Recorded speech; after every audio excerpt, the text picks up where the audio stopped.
This Week in Startups, The Next Unicorns is brought to you by Embroker. The Embroker Startup Insurance Program helps startups secure the most important lines of insurance at a lower cost and with less hassle. Get an instant quote and $5,000 of AWS credit at embroker.com/twist. While you're there, get 10% off by using offer code TWIST10. NetSuite by Oracle, the business management software that handles every aspect of your business in an easy-to-use cloud platform. Get NetSuite's free guide, 7 Key Strategies to Grow Your Profits, when you go to netsuite.com/twist. And LinkedIn. You need LinkedIn Jobs to find the right people for your business. Post a job today at linkedin.com/unicorn and get $50 off your first job post. Hey everybody, welcome back to This Week in Startups. It's our Soonicorn, our next unicorn series, when we meet founders who are building companies that are starting to hit scale, like serious scale, like tens of millions of dollars in revenue a year, and that are being rewarded with valuations that hit $1 billion. Now, is that important to have $1 billion valuation? No, of course it's not important. But it is an indicator that Silicon Valley looks at for companies that are the breakouts. That's all it means. A unicorn is a fun name for a company that's hit, what represents, I would say, 1% of funded startups or less. So if you were to raise a Series A, the number that go on to become worth over $1 billion, it's got to be less than 1%. It doesn't happen that often. And for investors like me, hitting a unicorn is a giant sense of pride. It's sort of like winning a championship, depending on when you invest it. Some people invest late stage, so they might invest when a company's worth $500 million. Well, you really don't get too much credit for investing in unicorns if you invest in the Series D. But if you invest in the seed or angel round or the Series A, yeah, you get credit. Maybe Series B you get credit. Nah, Series B I don't get any credit. I've officially determined that you only get credit for your unicorn investments, Series A and below. And our next founder is working in the pharmacy space, which a lot of people have tried to do. And he actually made it work. His company has now raised, let's take a look here. The last round was $28 million, total funding of $100 million plus. And his name is Mattieu Gamache-Asselin. Close enough? Close enough. You pronounce it. Mattieu Gamache-Asselin. Mattieu Gamache-Asselin. Yeah. Okay, I got it. You got it. And your company's Alto Pharmacy, but you had a different name before that, right? We did, yes, ScriptDash, which you can blame me for. ScriptDash. Yeah. ScriptDash. Dash. So a fast script. But you didn't like it? You changed it? We changed it. Actually, at the time, I hated it. We all hated it. But you got the .com. We got the .com, yeah. Yeah, Justin was, I think, the only one that liked it. Justin, who helped us start the company. And we spent so many hours just arguing over names. And then we just, you know what? Forget it. We'll change it later. Right. It's actually quite hard to change it later, though. Is it? Yeah. So you made the decision for ScriptDash based on being able to get the .com name. Correct. Which is a terrible reason to pick the name. Absolutely. Yeah. It's aspirational to go buy the .com, sure. But to limit your naming to the .com is a rookie mistake. Rookie. Was it your first company? First company. Okay. So that's a rookie mistake. It's like a turnover. Live and learn. Yeah, in the fourth quarter or something like that. You're not supposed to do it. You wouldn't do it again. But there's a better strategy, right? What's the strategy today if you can't get the .com? Oh, I mean, you can name it. You should put any prefix, suffix. You can get the .co. Depending on the company, sure. It might be nice to have the .com anyway. Right. Just for trust. But you could say get ScriptDash. Get ScriptDash or go ScriptDash. Go ScriptDash. Any of that. Go Alto, yeah. Yeah. But now you're Alto Pharmacy. You changed it. You've been around for 4 or 5 years now? 4 years, just about. 4 years. Now, you met Justin Kan, who's been on the pod. He started Justin TV, which became Twitch, and he sold it, and now he's doing a legal startup. That is the craziest thing ever, to go from a video game startup to a legal startup. I mean, he went from like having a ton of fun to doing the most boring thing you could ever do. I don't know. I don't get it, but he's really smart. How did you meet Justin Kan, and what was your pitch to him? Yeah. Oh, my pitch to Justin. Wow. I honestly got very lucky. Justin is such a nice human being. Agreed. And, I left Facebook with my now co-founder, Jamie, and both of us were looking to really do something we felt would have more social impact. Okay. And one of the founders of Parse, which was a little startup I was at that got acquired by Facebook, introduced me to Justin, saying like, oh, well, he can probably help you in some way. Yeah. And he gave me the code to his door, to his house. And so I just started showing up at Justin's house. Wait, hold on a second. All right, we got to roll back here. So you were working at a startup called Parse, which was developer tools, if I remember correctly. Correct, yeah. That got bought by the Facebook. You did 2 years there, 3 years there? 2. Did 2 years. You got your own out? As much as I could bear. As much as you could bear. You have to work with Zuckerberg at all? No, unfortunately not. That would have been Did you ever meet him? I met him once, yeah. Met him once in 2 years. Yeah. What's it like to work there? What's the good? What's the weird? I think as far as, working for a big company, like it's pretty great. It just depends what your goals are in life, what you're looking for. And it's actually quite chill. Like they do a lot for you. The perks are amazing. All the things you would know in big tech companies. But what's the greatest perk? What's the most ridiculous perk that when you saw it, you went, wow, really? You're going to pick up my dry cleaning? That one it wasn't this when I was there, is a cobbler, an on-site cobbler. Not to make cobbler, but to cobble your shoes. Yeah, true. Just so we're clear for people Cobble who your don't know what a shoes. cobbler is. Correct. But everybody wears sneakers, so why do you need a cobbler? You can't bring sneakers to a cobbler. That's the end of the cobbler was the sneaker. I can't tell you the reason. But there's an on-site cobbler. On-site cobbler. That was pretty crazy. So if you happen to wear dress shoes, you can get your heels fixed. Exactly. That is the most ridiculous thing I've ever heard. I mean, it's literally Silicon Valley. The HBO show writes itself. Oh, it really does. It does. I hope that's on the next one. Yeah, that would be great. This is a message to the producers for the writing room. If the writing room at Silicon Valley really wants to be legit, I need you to drop, just in passing, walking by Hooli, the Gavin, whoever the guy is, Gavin from Hooli, just walks by the cobbler, takes off his shoes, and hands it to them and says, fix it. Perfect. That's it. And that's it. And no explanation of what that is. Perfect. And it just says, the Hooli cobbler. Love it. And there's a line. It's perfect. So you get introduced to Justin, and Justin lets founders work out of his apartment or his townhouse, or whatever it is. It was us. He was working on The Drop at the time. Oh, wow. And his brother Damien was working on Shogun, which was a CRM type business. And so, we just started showing up. And honestly, I'm kind of surprised he didn't kick me out. Yeah. Because he really knew me. Right. And as we were building the company, he would start asking questions. I never actually formally pitched him. He would just ask questions. We were working on this stuff. And he got more and more interested. And, back then a week was a year. And within a few weeks, we're like, you know what? If we're going to do this right, we're fascinated by the space, first of all. Just, from the outside, to your point, right? People have tried it before. Why hasn't it worked? It seems so obvious how to fix it. So right. Clearly, and so people understand what Alto Pharmacy does is you deliver scripts. Yeah, well, at its core, Alto is a pharmacy. Yeah. And we do things extremely differently from your traditional retail store. But our goal is to be an amazing pharmacy. And we can talk about the differences there. Yeah. But yeah, and we were working on this. So, if we're actually going to understand why others have failed, we need to know how pharmacies work. Got it. So, and you have no experience in pharmacies. Is your dad a pharmacist? Your mom a pharmacist? Your uncle a pharmacist? No, I studied biomed and software engineering, but so that has nothing to do with running a pharmacy. Great. No. So you're totally unqualified. Totally unqualified. You're in somebody's house who you don't know, and you decide you're going to compete in the pharmacy business with a better product. How does one compete in a market where they know nothing about it other than what any other consumer would be? I'm assuming you've had a prescription before or gone to a pharmacy. Well, the fun part is I'm Canadian, and so I had never actually gone to an American pharmacy. Great. Only a Canadian one. Awesome.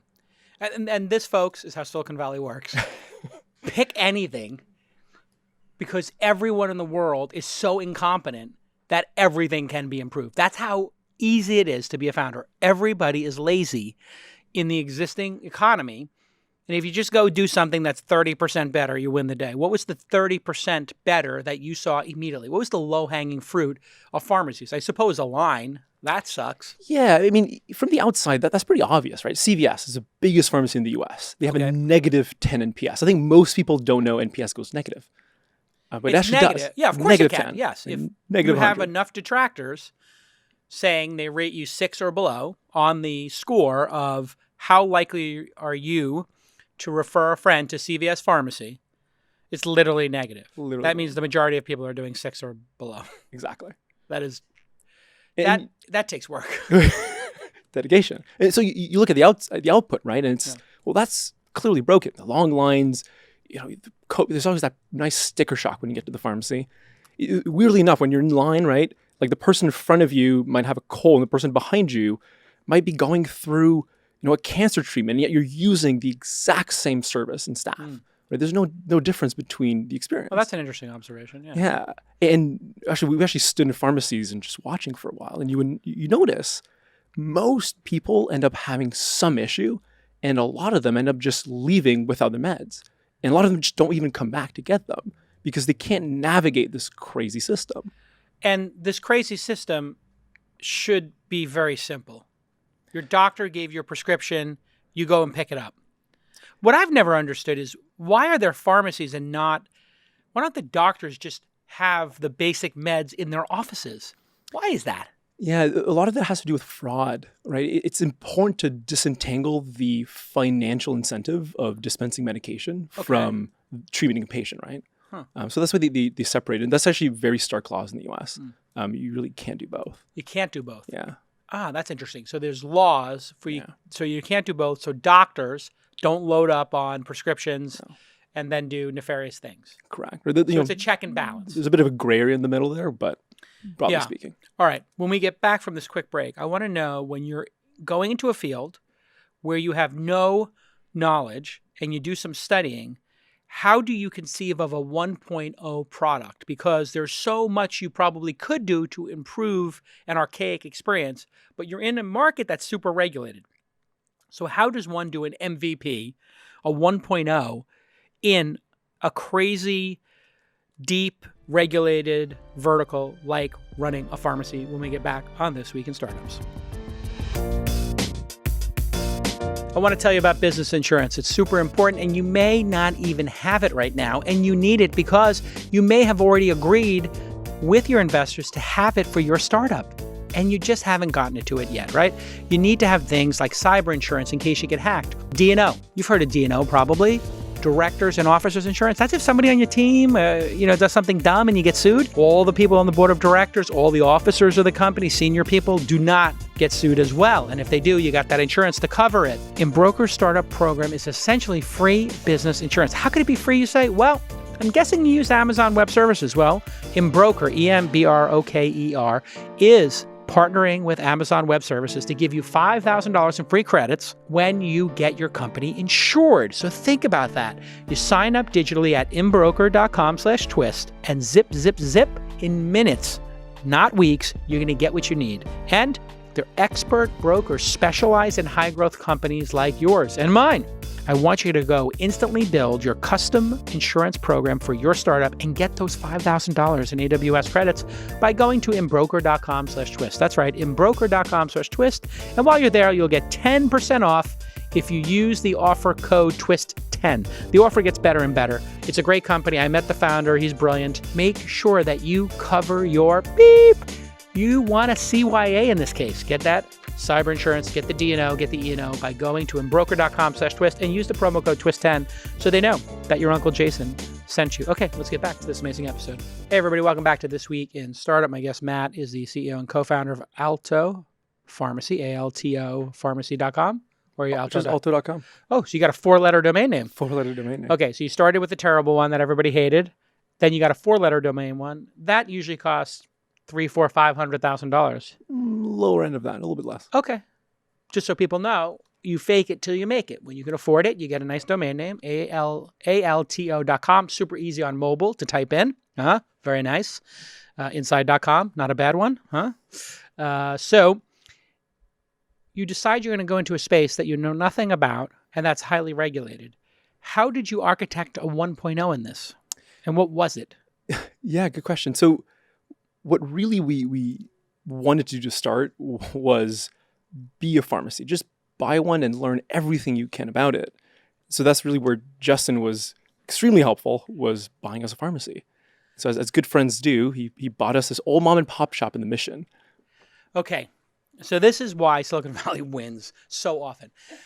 So, a Canadian who knows nothing about pharmacy, has the last name nobody can pronounce, buys a shitty domain name, and then asks somebody they don't know, hangs out in their house and says, please, sir, can you buy me a pharmacy? How does one go about finding we all know how you found a pharmacy. How do you convince the mom and pop to sell you their pharmacy? How did that go down? Yeah, so, I would drive around to all the I mapped them all on Google Maps. I drove to all of them, and I would walk in and say, hey, can I buy this pharmacy? And mostly they just looked at me weird and were like, what? I was like, yeah, this is like what we're thinking of doing, and this is why, and we'd love to partner with you and do this. And all of them said no. I think most of them just thought it was like a scam.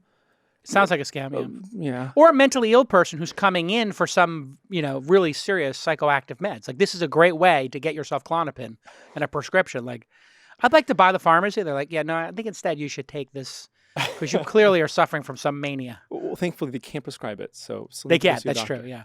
But we found one, Vivian, who didn't immediately turn us away, and she just asked us questions, and she didn't want to sell yet. And it took us a couple of weeks of just talking to her about why and what our dreams were and what we're trying to create and why this was important. And what was the dream? The dream was, as explained to Vivian, was, all of these patients who in the US are having such a difficult time accessing meds. And you've seen this in news today, right? With diabetes, it's kind of a hot topic right now of just medication access. And a stat we were fascinated by was that 1 in 2 medications aren't picked up or taken properly. Right? So 50% of meds aren't taken or picked up. And the downstream impact of that is you go to the hospital, your condition gets worse. You end up wasting as a country $300 billion in just medical spend that's unnecessary. And there's over 120,000 lives lost every year because of it, which is 4 times more than car accidents, right? That's crazy. So over 100,000 people die because they didn't bother to go pick up the meds or take them that the doctor told them to. Yeah, and a lot of the pick up, right, is like, well, I couldn't afford it. Right? There was some issue with the insurance. I couldn't get to the pharmacy. It's something very tactical. Right. And it said, and that is the long wait that everybody faces is because they're looking up if you actually have the insurance or if the doctor actually got it. What is that? Why is that line so long? Right. Why does it take so long? Because they're all sitting there with the medicine. There's 8 people behind the counter, and none of them are actually working. And there's bags back there, and I watch them rifle through them, and they don't find your meds. Yeah. And you're like, I'm here for a Z-Pack.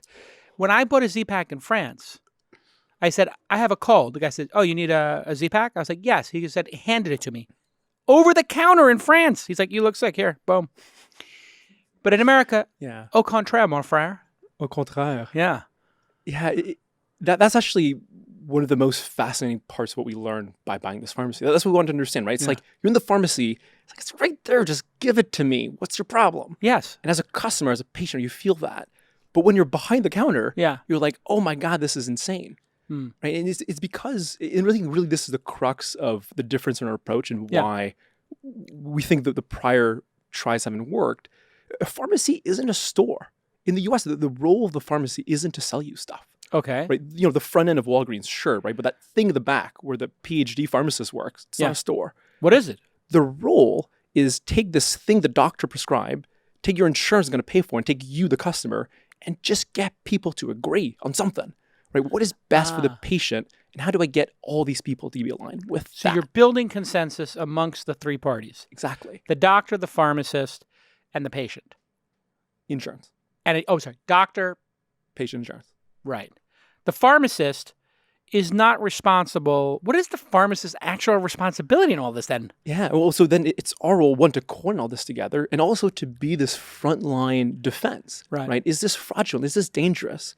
And doctors don't actually know if you have 3 other doctors who prescribed you other medications that might be duplicative, that might be interacting together.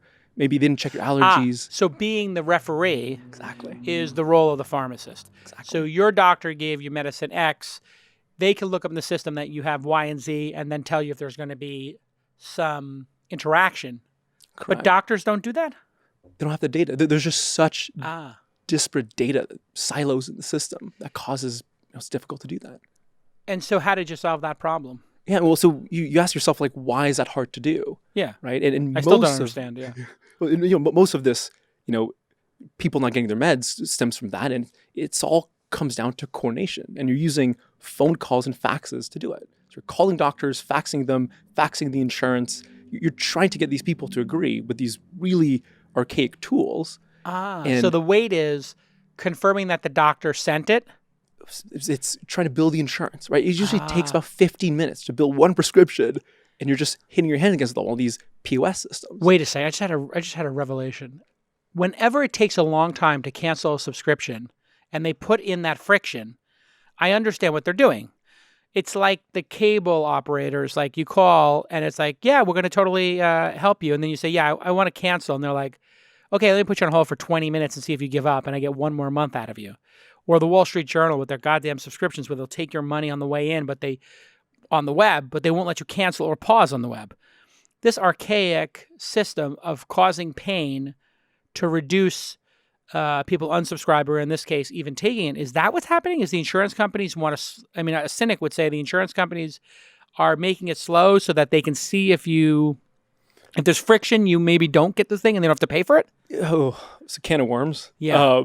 There's a variety of factors, but that definitely is one where increasing access increases spend. The insurance is separated between pharmacy and medical. And so you're incentivized on the pharmacy side as an insurance company to just lower access. And that can be a huge problem. So unlike Uber, which has an incentive to make it easier for you to get a cab, Correct. an insurance company who makes it easier for you to get your prescription, a cynic might say there's no incentive for them to do that, therefore they're not going to do it. In fact, if you look at the whole healthcare system and say, why is it quote unquote broken, which I actually think is an unhelpful way to look at it, but it's never, people that are mean, it's incentives. It's bad incentive structures. Got it. So the incentive for the pharmacist only gets paid if they give you the drug, right? Right, which is another bad incentive, right? We want to give you drugs, which shouldn't be the case. We should want you to be healthier. But they get paid per prescription out the door. Correct. It's retail. It's a retail business at core. Do doctors make money every time you get a prescription? Not legally.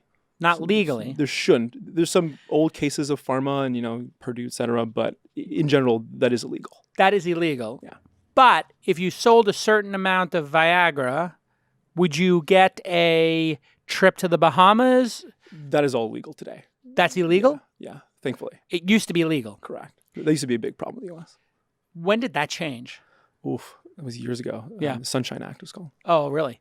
So they used to pay doctors spiffs or, like little incentives like junkets to go learn about Viagra if you sold a certain amount of Viagra. Yeah. That's mostly cleaned up today, thankfully. Oh, that's good. Yeah. So the doctors don't make anything if they give you a prescription. No.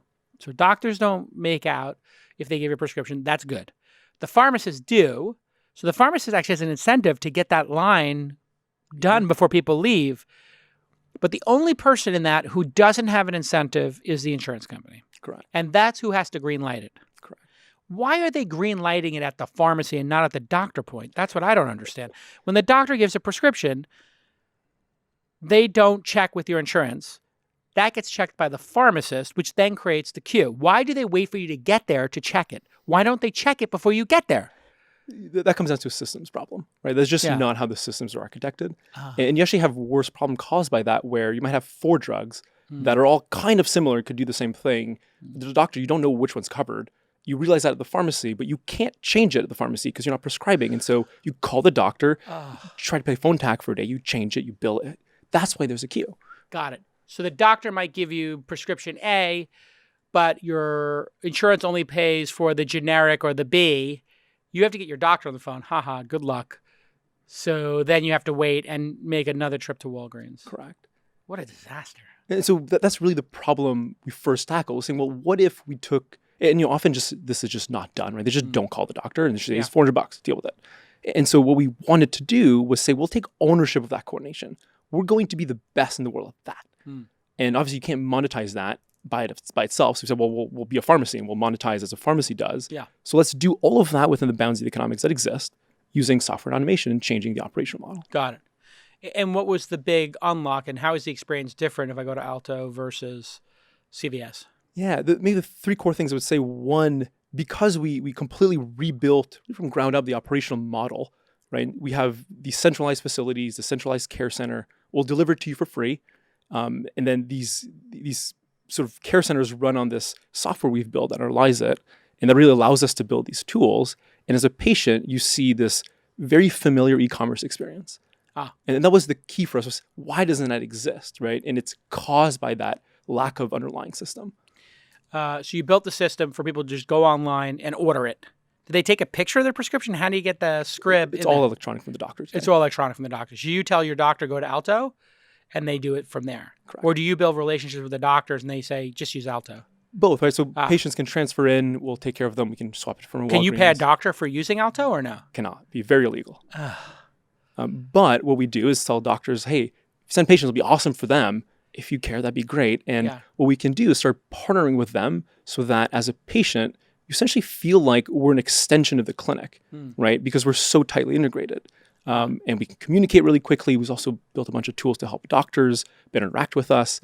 I mean, these clinics spend like 20 hours a week just dealing with pharmacies per doctor in an office.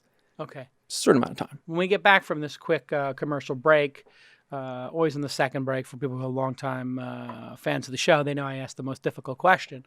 So there are companies that are unicorns right now. Hims and Get Roman. They came years after you suffered through Alto, and they're worth triple, quadruple what you're worth. Did you actually miss that innovation? And if so, how does that make you feel as a founder that they hit double unicorn status before you've even hit unicorn status? And does that mean you have to go pivot because you missed the big wave at the beach when we get back on This Week in Startups? Hey, everybody. I'm here with my friend Jason Maynard, who works at NetSuite. Tell everybody, what do you do, Jason? You know, I do many things here at NetSuite, but I run the field operations for the business unit. And field operations means what in this Sales, marketing, business development, all the stuff in terms of how we acquire customers, take care of them, service them, make sure they're happy. What companies can thrive in chaos, can thrive in turbulent times? We use these words internally. First, we want to get visibility, right? Once you have visibility, then you can establish the controls. Once you have controls, then you can be agile. So that would be your anti-fragile, which is once you have control over how your business operates, then if something bad happens or if something good happens, you can be fast enough to change. You take a little more risk if you got that strong foundation. Yes. You can do the no-look pass if you're good at free throws. Yes. You play good defense. You set good screens. Yes. You earn the right to do the no-look pass once in a while. You just got to build off that pyramid of degree of difficulty, right? Yeah. And so, but you got to be able to execute the bounce pass before the no look. Yeah. You want to get those fundamentals nice and tight. All right. Right now, NetSuite is offering you valuable insights with a free guide, the 7 key strategies to grow your profits. So go to netsuite.com/twist, netsuite.com/twist, and get that free guide. 7 key strategies to grow your profits. We appreciate the work you're doing in the startup community. It's great stuff. Thanks, pal. Thanks. All right, we'll be back with more. All right, everybody, welcome back to This Week in Startups. My guest, Matt, is the CEO and co-founder of Alto Pharmacy. When I left our hero, that's you, Matt. I was asking you, hey, listen, this has become pharmacy, and combining a pharmacy with a doctor and an evaluation like Roman and Hims does, we can go online, answer a survey, and then all of a sudden you've got your Viagra, whatever, Propecia, whatever. Like you can order other medicine. It seems like embarrassing medicine is the category. Did you not see that opportunity when you did your first review of the pharmacy business? Or is it that they saw what you did and then built on top of you? And then how does it make you feel when you see them race out with just, hey, we're going to just pick one drug or 2 drugs and just make this even more vertical experience, which was your goal as well? Yeah. So I actually think they're fairly unrelated, other than like there's pills involved, I guess. Okay. Hims, Roman, there's a bunch more of these. Actually, there's a great idea, right? It's an amazing experience when you want this one drug. Right. And it works really well for something like Propecia, right? Or birth control. And like that's great. The problem we're trying to solve is very different. We're not actually trying to increase access or to prescriptions, right? We're not trying to be the doctor. What we're trying to do is really fundamentally, if you take this chunk of patients that are suffering, right? The lives lost isn't from lack of access to Propecia, right? you wouldn't, self-subscribe to get, a autoimmune drug like Humira, Got right? it. Or even Says the guy with a beautiful head of hair. Yeah. Give it another 10 years, Matt, and then you might consider Propecia a life-saving drug. But still, this idea of verticalizing it is a clever idea. Yeah, absolutely. And really, to me, the problem set that's most interesting is how do you fundamentally change the pharmacy experience? Not how do you take these kind of verticals that are cash pay, you can kind of skip the insurance side, kind of skip the doctor side to create this nice, smooth experience. So in order to make that work, it has to be cash pay, right? Yeah, correct. And a lot of political reasons why that is. Yeah, why is that? The first is just it's very difficult to build the infrastructure to bill the insurance in a consistent way. And even if you do, then your margins, you're not, Viagra today is worth 40 cents for 30 pills. It's very cheap. And so you can create this model. It's 40 cents for 30 pills? Oh, that's their Thereabouts. cost. I got you, yeah. Yeah, that's the cost to buy Viagra. Oh, really? Yeah, it's very cheap to buy Viagra. Huh. I mean, it went generic about a bit over a year ago. Oh, right. So that's why it's cheap. Got it. And so you can create this kind of margin on top of that can kind of pay for all your services. If you bill insurance, I mean, they're going to pay you $7. Got it. Right? Not 70. So because people are paying cash, you unlock that great secret. And you're paying for a great service, right? I'm not trying to say no, I mean it's not worth it. It's those companies have become wildly successful. Yeah. Are they inducing people to take those drugs, or are they stealing people who are already doing those drugs? Definitely stealing people that are taking the drugs. I think a lot of those products, I mean, they're over the counter in other countries. Birth control, as an example, that should be over the counter. Why isn't it? U.S. regulatory takes a while. In fact, for birth control, you can actually go to a pharmacy and a pharmacist can prescribe it now in California. Really? So there's sort of inklings of that starting. What can a pharmacist prescribe that a doctor can't? Is that like a whole bunch of drugs, or is that just a small category? Pharmacists can do, depending on the state, travel meds, birth control. Not really the only two. Really? Yeah. That's interesting. And in Europe, it's much more available. You can just order more over the counter? Depends on the country, of course. Yeah. I believe France, UK, Viagra is over the counter. Huh. Fascinating. What's the margin in the business? How do you guys make money? Yeah, so overall... Or how do pharmacies make money, I guess, is the other question. Yeah, that's a good question. Actually, a lot of people ask us that. At core, it's a retail business. So a pharmacy will take a margin between the wholesale cost and whatever you get paid by the insurance and the copay. Okay. So walk me, what is that on average? What does a CVS make when somebody comes there to get, I know it depends on the drug, but let's just say it's a drug that costs $20 a pill. Of a $20 pill, that's an expensive drug? That'd be pricey, yeah. Okay, $10. I don't know what anything costs anymore. Well, so because I made money. This is what happens when you make money. I made money. I don't know. I just realized I don't know what a gallon of milk costs anymore. I used to know. It used to be $3.25 for a gallon of milk. What does a gallon of milk cost now? Like $5.50 or something. What? It's $5 for a gallon of milk? What are you ordering? Like the Good Eggs milk or something? Like the organic stuff. I guess the organic stuff is $5. Well, is it $5? Okay. The average economics will look like about, $60 or so dollars in top line, about 20% margin if you're CVS or Walgreens.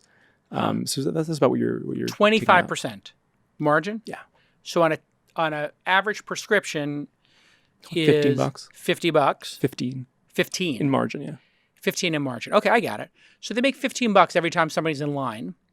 And then they service, 100 people a day, 50 people a day? What does a pharmacy service? Your average pharmacy will do 150, 200 scripts per day, 5 days a week.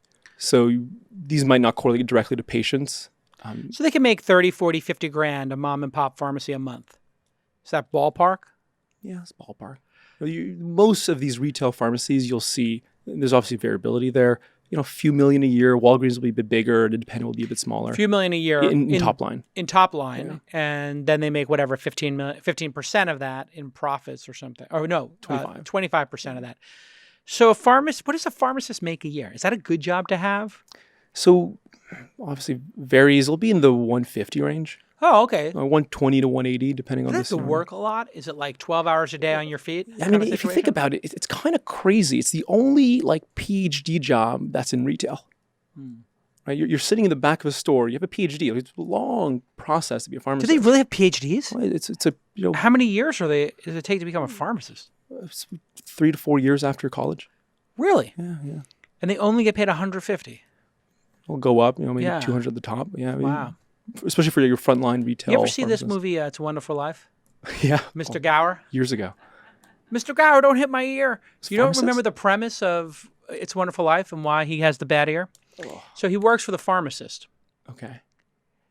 Mr. Gower, I believe is his name. Mr. Gower. And Mr. Gower is really old. And he's putting the pills for the old lady in. And he picks the wrong pills. And he picks like the arsenic, which makes no sense because there's no arsenic pills in the thing. But anyway, he picks some wrong pill. And the kid, who later becomes Jimmy Stewart, he says, Mr. Gower, and Mr. Gower liked to drink, I think also. So Mr. Gower may have had a couple of drinks, and it's before Christmas. And he says, Mr. Gower, you put the wrong pills in there. Mr. Gower, Mr. Gower's drunk, and he just starts smacking the kid in the ear, and he bursts his eardrums. Oh, yeah, Mr. Gower's son had died. Mr. Gower was feeling really bad. He was drinking. He then puts the wrong pills in. The kid, he became an alcoholic. The kid then goes and solves Mr. Gower's. He tells Mr. Gower that he put the wrong pills, and he didn't deliver them on purpose because he knows they're the wrong pills. And he hits him in the ear, bursts his eardrum. He gets blood coming out of his ear. Pretty brutal. I was like 12 when I saw that movie. I don't Yeah, remember and any the of kid's this. like 8 or 9 or 10. Ugh.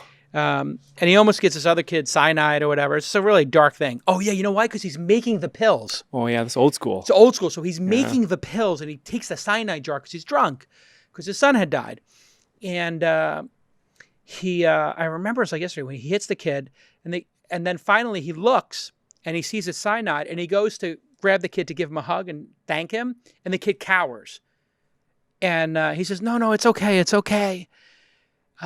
You did the right thing. I'm sorry. But then later in the movie, Jimmy Stewart says, I'm sorry. That's my bad ear there. Yeah, that's my bad ear. And he has the bad ear throughout the movie.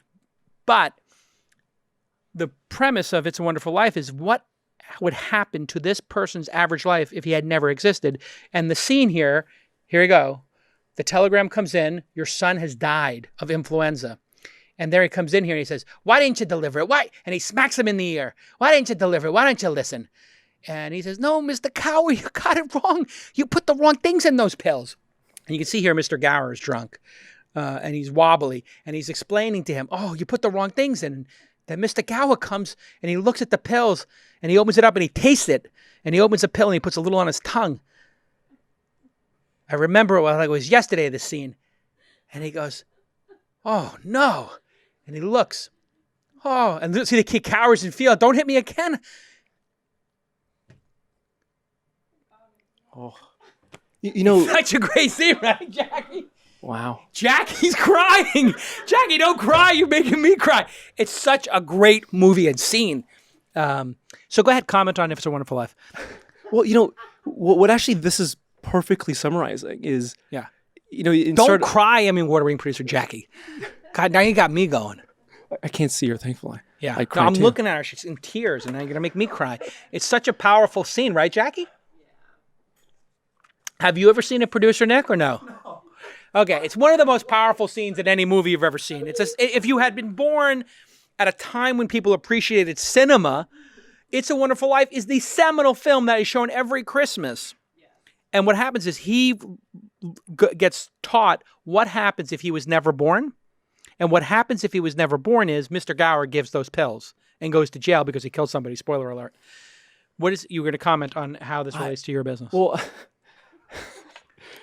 Well, the thing I think is most important from that is in startup, you kind of talked about this a little bit at the beginning. It's like, you want to do things in a scrappy way. You want to be aggressive. You want to try things, experiment. And this is, I think, something that I'm so happy Vivian, the owner of this whole pharmacy, she actually invests in the company too. Really? And she's like Mr. Gower. Yeah. She's your Mr. Gower. Yeah. Well, without the cyanide pills and alcoholism. Without the cyanide. Yes, yeah, I agree. Exactly. Yes. And we're not, dealing with, data that's photos. We're not dealing with a product that's, food. It's it's an industry that's regulated, but for a reason. And it's extremely important that even if we're a startup, want to be scrappy and exciting, you have to keep that in mind, right? Because we can actually do damage. How big's the company now? How many prescriptions are you filling? How many people do you have? And did you go buy up a bunch of other pharmacies? How did you scale this thing? So we never bought another pharmacy. It's quite difficult to integrate all of that. So we've all scaled just in-house since then. We're about a bit over 300 people now. Wow. And what areas do you serve? This purely in San Francisco and Los Angeles, or Southern California, LA and So OC. 2 cities, 300 people. So you have so much growth in front of you. Oh, yeah, absolutely. How do you deploy this in, you've done 2 huge markets in 4 years. How does one do what Uber and Airbnb did and get to 1,000 markets? How do you get to 500 cities? Yeah, well, Is that the plan? Well, of course, it is to scale nationally, but just the Bay Area is $12 billion of revenue in pharmacy, right? It's an absurdly large market. It's $500 billion nationwide. Wow. And what we wanted to do before we scaled everywhere, and there's a graveyard of startups to learn from that made the mistake of going too quickly. We had to nail the economics. We had to nail the growth model. So we've actually been very deliberate about growth. And I mean, we're well into the 9 figures now in revenue. Wow. And still just from these 2 cities. And so as we've done this, all right, well, when we're ready, we're just going to turn it on, go into every city, and you can quickly scale up. You have to get the model. $500 billion in prescriptions a year. So that's $1,400 per American. But that includes kids and everything. And maybe half Americans don't even take medicine. So the people who do are probably taking 3. Wow. That's a lot of prescriptions. We take a lot of medicine. Are we taking too much medicine? Are people overprescribed, do you think? It's such a hard question because it's absolutely and not at all. Like there's cases where, of course, and there's cases where it's literally just people can't get access. Okay. I want to ask you a tough question because we're in the home stretch now. You're coming around third base. You got to sing for your supper a little bit on this podcast. What is the responsibility, and I want you to answer this when we get back, what is the responsibility of pharmacists in the opioid crisis in America? And what role did they play? Because I understand that many people were doctor shopping, going to many different doctors, including Corey Haim, who died, I think, of an overdose. And he had gone to multiple doctors, got multiple prescriptions, and they just doctor shop and pharmacy shopped. So where is this responsibility lie? On the pharmacist, the doctor, or the people who created OxyContin when we get back on This Week in Startups? Hiring isn't about putting a want ad in a newspaper anymore, posting to some fugazi job board and waiting to see what knuckleheads apply. No, you need serious talent, right? You're growing your business. You need to reach the right candidates, the people who are going to fit in with your team and be A players, right? Well, where are you going to find the A players? You know where to find them. It's LinkedIn. Of course, members of LinkedIn are there to make connections. They love to go learn. And they like to grow as professionals and discover new job opportunities. Maybe they're not looking for a job, but they'll opportunistically take a little perusky, maybe find something interesting, and that interesting company might be yours. In fact, a hire is made every 8 seconds on LinkedIn. That's it. 1, 2, 3, 4, 5, 6, 7, 8. Somebody got hired on LinkedIn. That's how LinkedIn gets your job post. They get right to the people who have the skills, hard and soft, to solve the problems you need in whatever role you're trying to fill. I know this because we filled a number of important positions here at our company by using LinkedIn. And I'm going to give you $50 to use towards your first credit in just a moment. Here you see CMO Presh posting for our new client service manager position in our Toronto office. We have this growing podcast and we need someone to maintain the client relationships and help us with growth and marketing and all that good stuff. So we write in the skills we need. We write the description. We add some additional screening questions. These are critical. Great hack. Screening question. Why do you want the job? What podcast do you listen to? Things that people who don't care about the job will skip. And it's all done within a couple of minutes. He sets his daily budgets and he's on his way to finding a qualified candidate. So I want you to go to linkedin.com/unicorn, UNICORN. You know how to spell unicorn. And I'm going to give you $50, 50, from me and our friends at LinkedIn for your first job posting. That's it. Go to linkedin.com/unicorn and get $50. LinkedIn.com/unicorn, which is what your company will be when you fill those next 2 or 3 positions with that $50 I'm giving you right now. Go to linkedin.com/unicorn and get that 50. All right, let's get back to this amazing episode. Welcome back to Cette Semaine en Cinéma. was good. Did I get it close enough? That was close. Je parle un petit peu. When we left our hero Matt from Alto Pharmacy, which you can use if you're in Los Angeles or you're in San Francisco, go to Alto. Check it out, alto.com. They got 300 people that raised over $100 million from Justin Kahn's living room. He's not riding that motorcycle anymore, is he? Justin? Yeah. I Had a long talk think with it's been him a about while. this. I was like, Justin, stop with the motorcycle. You're too valuable to start. This is a message to Justin Kahn. Get off that goddamn motorcycle. You know what I'm talking about.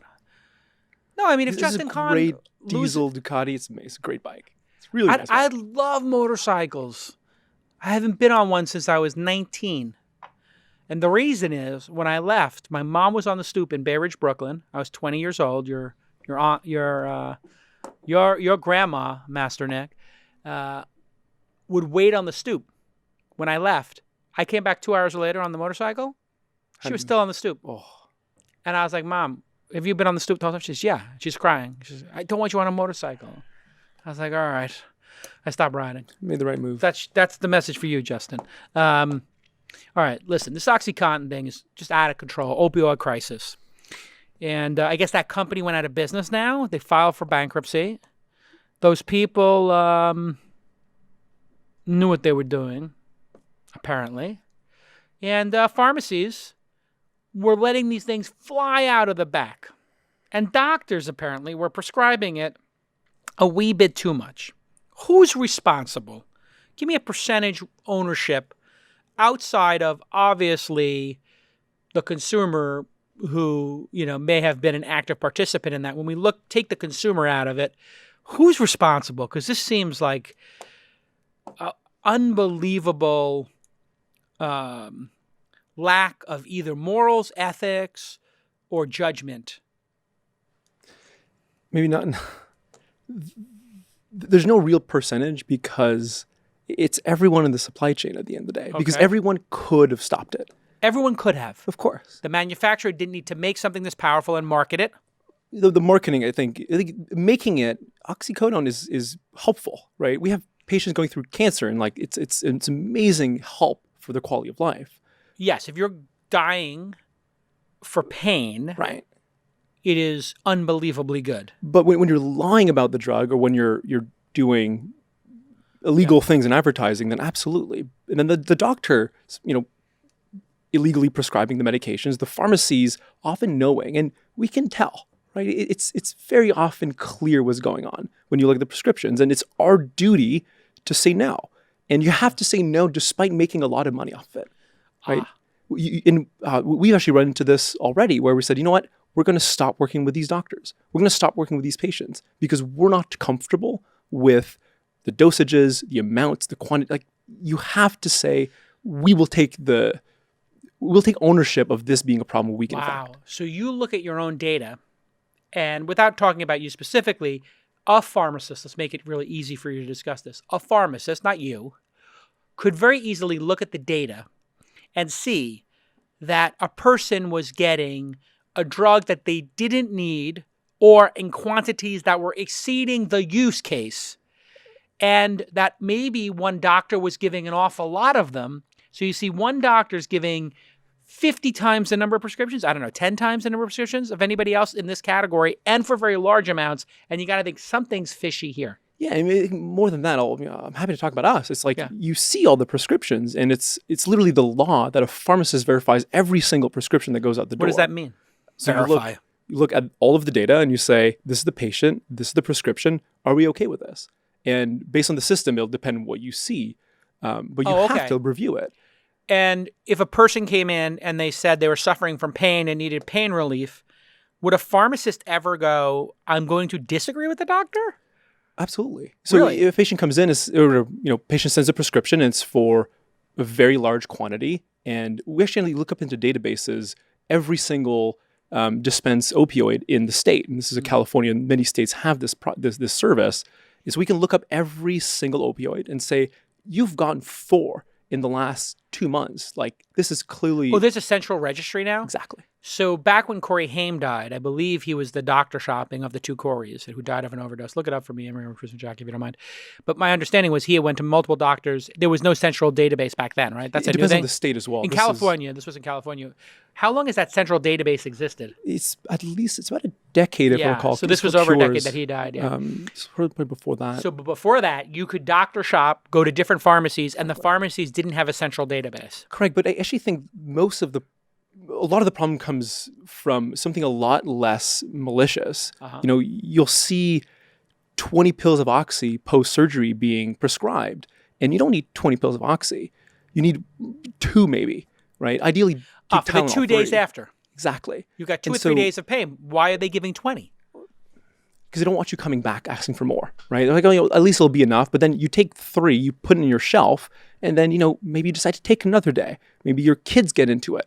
Right. And we had this actually happen. I went through our pills, and my wife had 2 pregnancies, and she had Vicodin and this and that, and I had knee surgery, and I was like, oh my God, we have like Vicodins, Oxys, all this stuff. I flushed it down the toilet. Absolutely. I mean, they were out of date anyway, but I was like, I don't want this stuff sitting around my house. What, God forbid somebody gets their hands on this. Yeah. Well, I mean, ideally you mix it with coffee grind and throw it out. Oh, really? Why? The coffee grinds, or you dispose of it at the pharmacy. You don't have it in the water supply. Oh. Well, sorry to the town of Hillsborough if you all got high. If you had felt no pain. It's filtered out, but... that's true, right? When they go into the water now, we see that, even our own water has trace amounts of antidepressants or whatever in it. So we're overprescribing. The farmers can see that. But some pharmacists were like, the doctor said it's okay. I'm not going to get in any trouble. The doctor said 20. If a doctor gave 20 and they only needed 3 or 4, is that something where somebody's going to get in trouble or no? No, and it's back to incentives, right? Like you have 4 patients in the queue, you have 100 things to fill.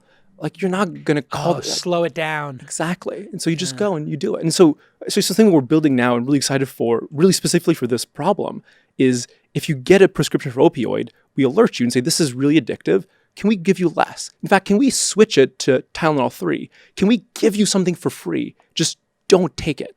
So you could make a quick $25 on the Oxys, and you make nothing on Tylenol, or de minimis amount. Or actually, you probably don't sell that, right? That's over the counter. We sell it too, yeah. You sell it too. Okay. So anyway, we're gonna give away our $15 in gain here, just for the good of the world. Yeah, and why not? Right? Well, it's not like you don't want all of your revenue from this anyway. It's not going to tank the business, but it's doing something positive for people's quality of life. See, I think this is really good because if you just think about our industry right now in 2019, how long you been in the industry now? 10 years? 15? Oh, 10. About 10. 8. 8 in the industry since you grad. I'm talking about in tech in general. Yeah, 8 years. 8 years. So you remember when you joined, it was like we were heroes in this town. People loved us. Oh, Facebook's awesome. And you actually got to witness Facebook become, hated in your tenure, actually. I don't think it had anything to do with you being there, by the way. I just want to make that clear. But we need to do more of this as an industry. Absolutely. We need to look at a situation and say, what's the most money we can make? And then we have to say, what's the most money we should make?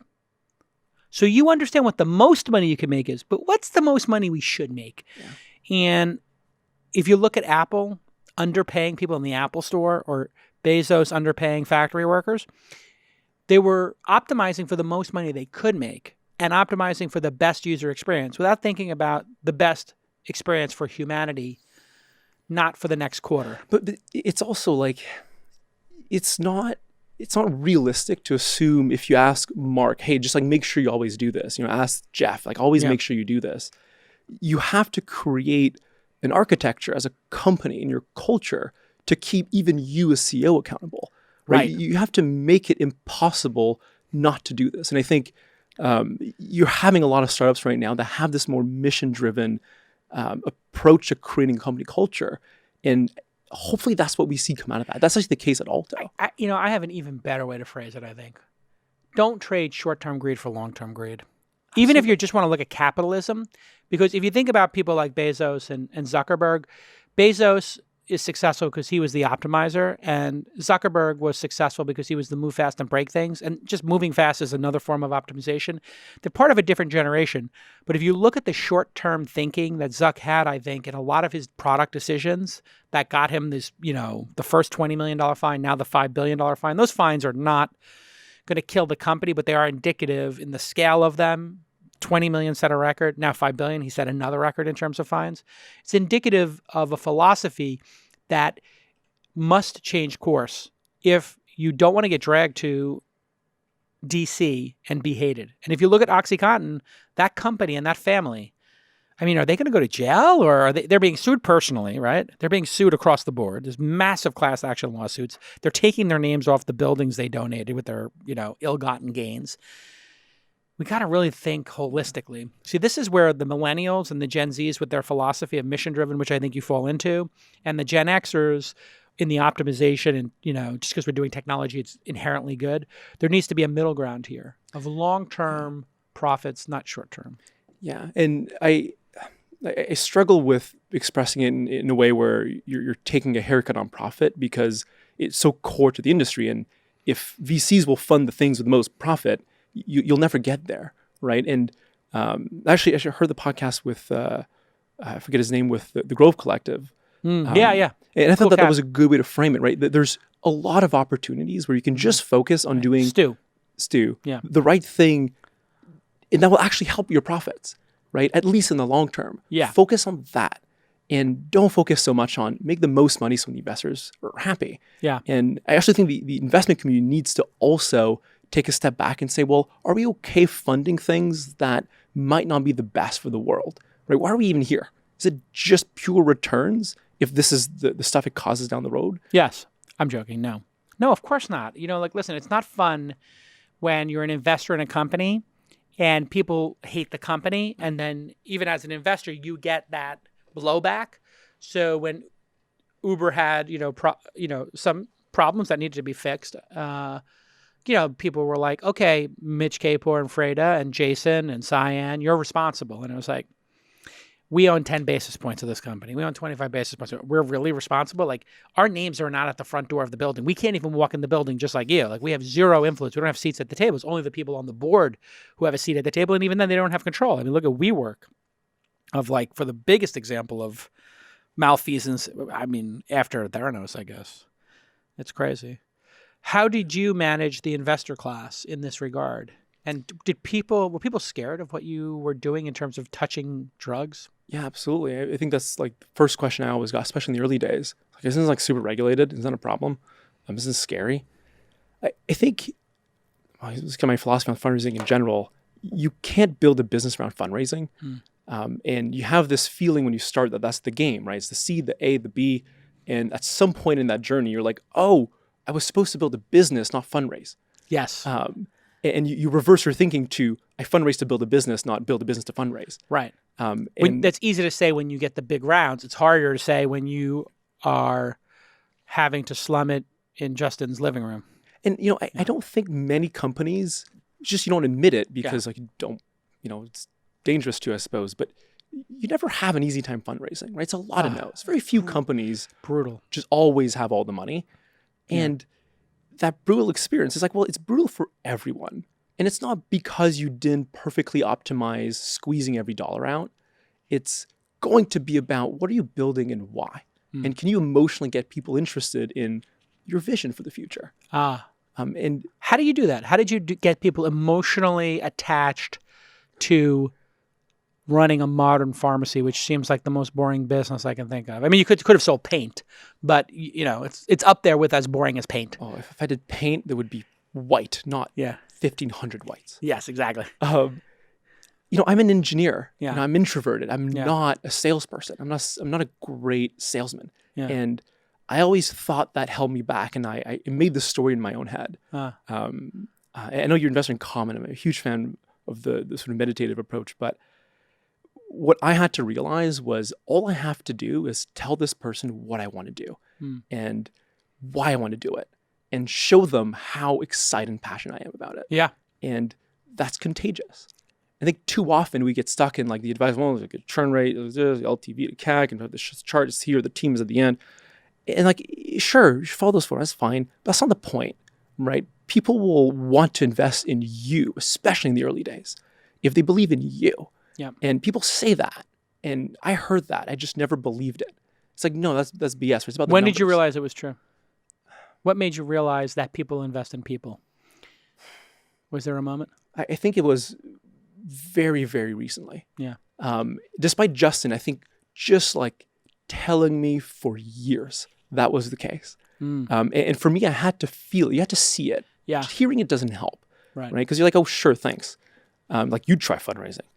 And it's when I saw it happen. Yeah. I'm like, oh, like that's what resonates with people. Right. I said the same thing, right? But it's the way I said it brought them confidence that I would be able to do this. Right. Because they see the numbers. That's fine.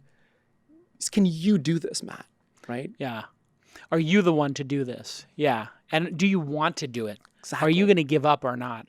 Because at the end of the day, there's going to be any good business going to have many people try it. And then the numbers, there might be some differences on the margins, but it's who's going to not give up is really, I think about that a lot. When I'm talking to someone, and Com's a great example. I was talking to Alex. I was like, he's not going to give up. Even if this thing doesn't ever make money, he's probably just going to suffer through it for a decade because it's so important to him. Yeah. And you can't fake it, right? You can't fake it being important to you. That's where that advantage of being so mission-driven with a purpose and not just squeezing money can drive the point home, because you are actually emotionally so attached to the outcome you want, right, to get there. And you won't give up, even though it gets harder than I think the word hard describes. Yeah. But always remember, mission without execution is delusion. Like even if you're just a missionary, but you have no skills, you're just not going to climb the falls. You ever see the movie The Mission? No. You've never seen The Mission? Okay. So it's a very generic name. Maybe I did. Since we're doing This Week in Cinema, they're going to wind up pulling up this clip as well. Cette semaine au cinéma. The Mission, there's a famous scene where Robert De Niro, this is a film you have not seen, with Jeremy Irons. I've never even heard of it. Robert De Niro and Liam Neeson, with a score by Ennio Morricone, the most famous Italian spaghetti western a composer, the greatest composer of cinema ever, after like maybe John Williams, like right up there with the guy who did Star Wars, right? And anyway, in this scene, Robert De Niro plays a Spaniard who goes to the South America and captures natives, indigenous people, to make them slaves. And then he decides he needs to convert. He has an event, I won't spoil it, but he wants to be a missionary. And then he has to climb the falls. And he climbs the falls with the armor on his back. Cue the film. You'll see this scene. It'll blow your mind. Basically, just type in The Mission, De Niro climbing the falls, and you'll find this scene of him climbing the falls in The Mission.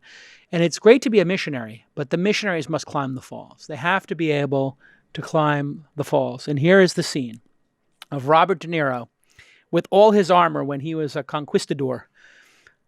And he's trying to climb the falls. And there's Jeremy Irons. This is a seminal film of my life, by the way. Blade Runner, The Mission, and there's Liam Neeson, who looks like he's 12. God, he's 12.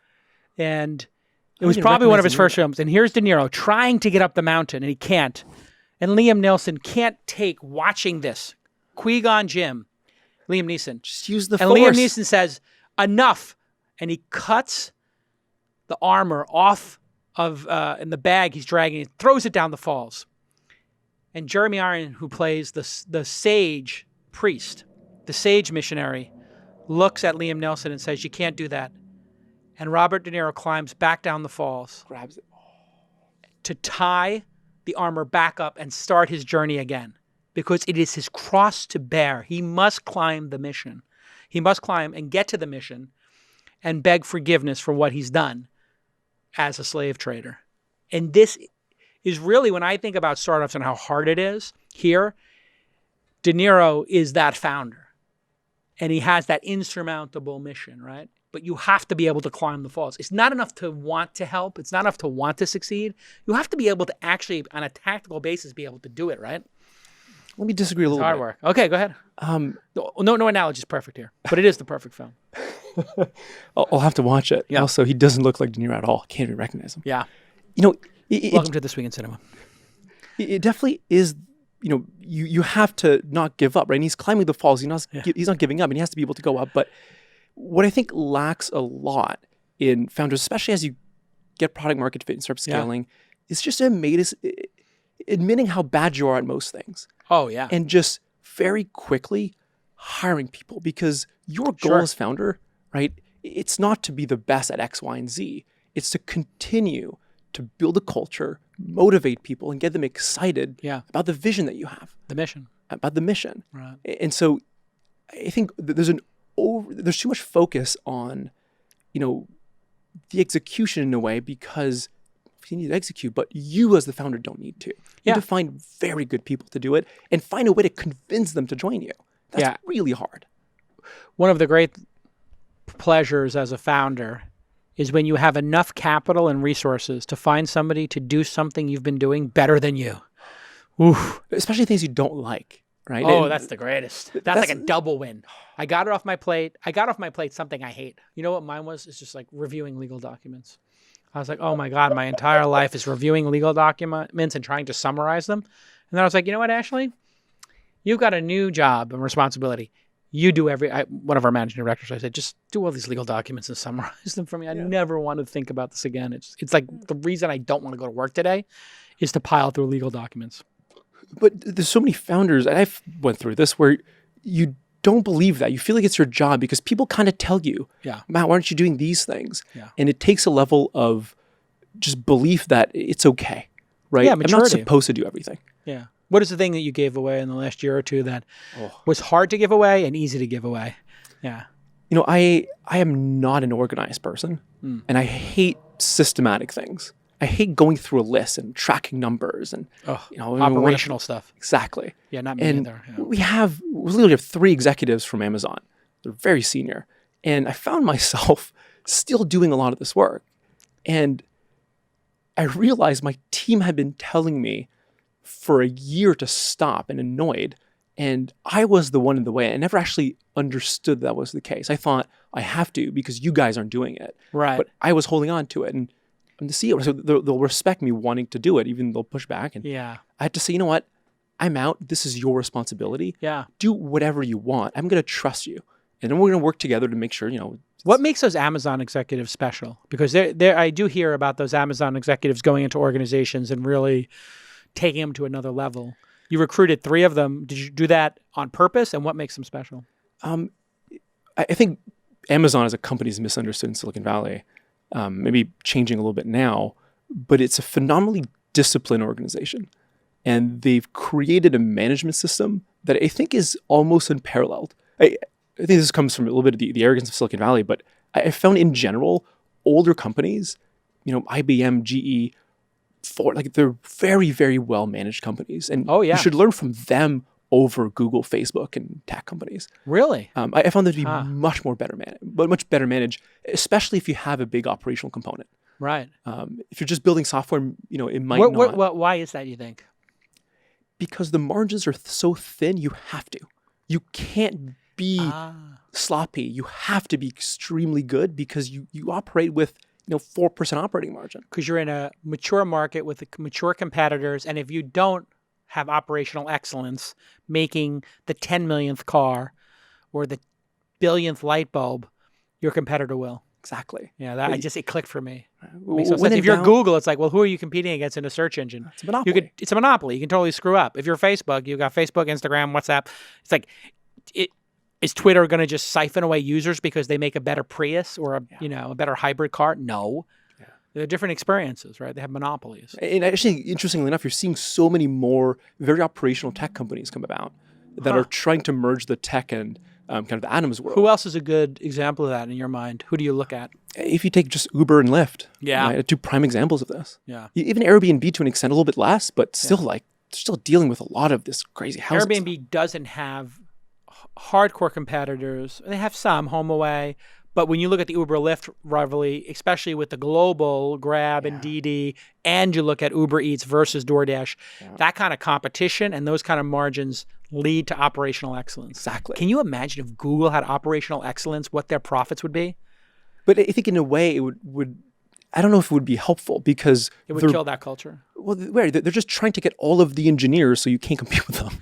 It's it's amazing that you make that observation, because when I make that observation, people, they don't grok it, but they basically created a talent war. It would be like somebody creating their own NBA with one team and saying, I'm going to pay everybody 5 times as much to come play in my league that you can't even see the game, and we're just going to take them off the market for 6, 7, 8 years. And by the way, we're going to take them off the market during their prime years, and they're going to make so much money that they're not going to go back to work in tech. Therefore, they're not going to work for your startup. Yep. It was such a brilliant blocker strategy for so long. So long. And it still works because they have so much cash. They can inflate those numbers, right? And then you see the results of that in these huge rounds in fundraising, the rents being really high. It all propagates down. Yeah.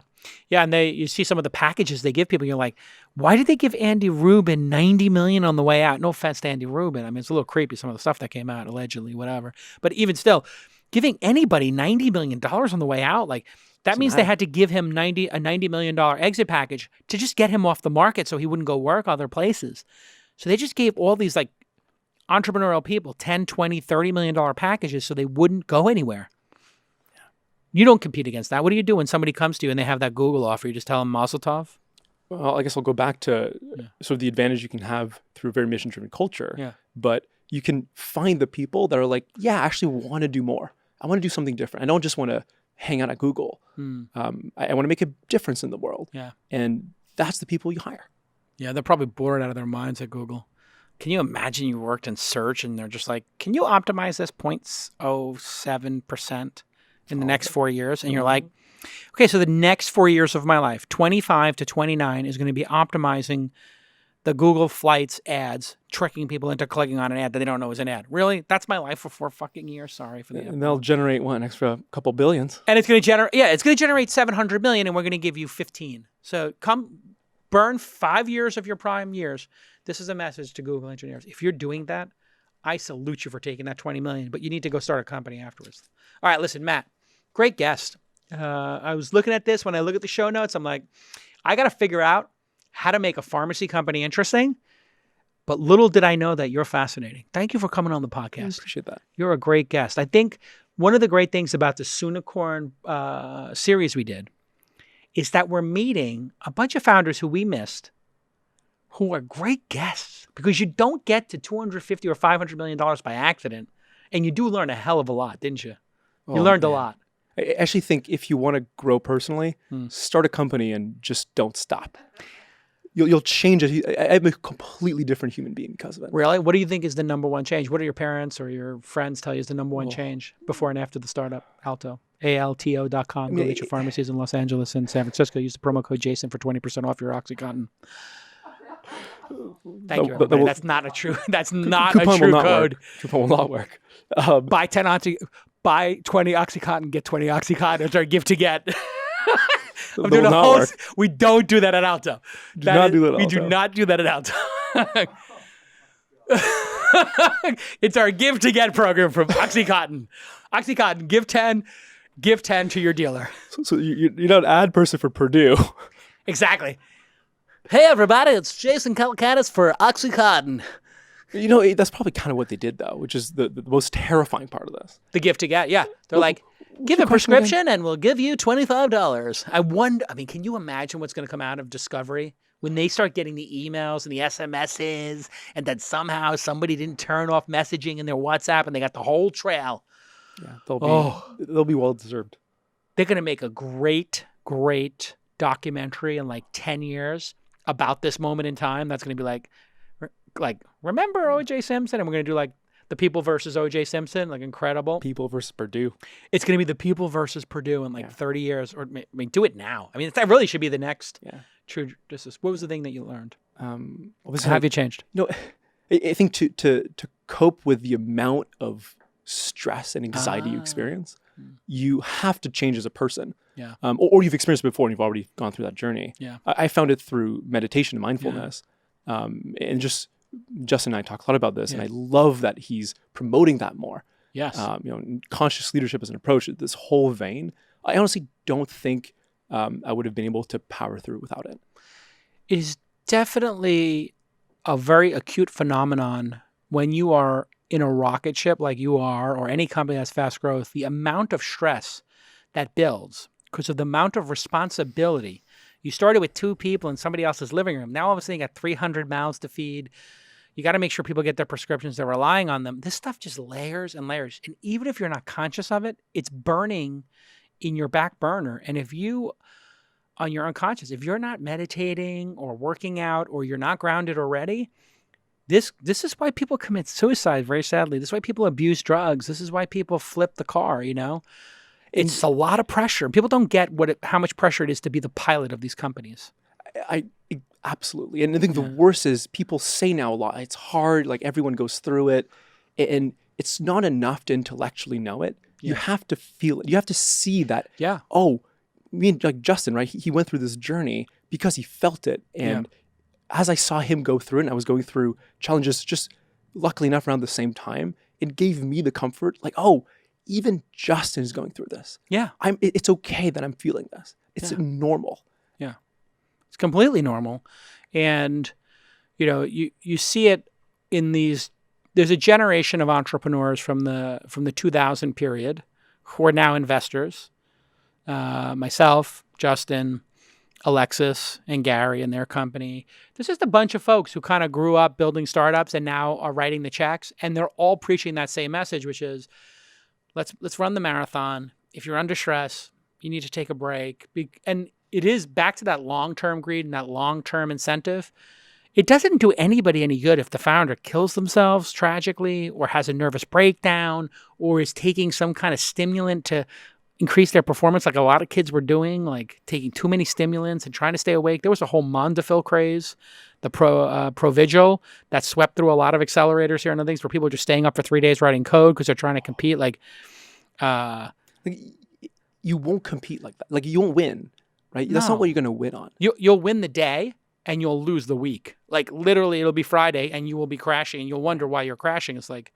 That's like not even medium. Like, you don't even have to be long-term thinking here. It's short-term thinking. Yeah. If you want to win, that's not how you'll do it. The focus on sleep, I think, is one of the best things that ever occurred. I give Ariana Huffington a lot of credit for bringing it up, because I was part of the no sleep group for a long time, just because I was just naturally didn't need a lot of sleep. And then I was like, I got older and I was like, I kind of need more sleep. I kind of feel foggy in the mornings.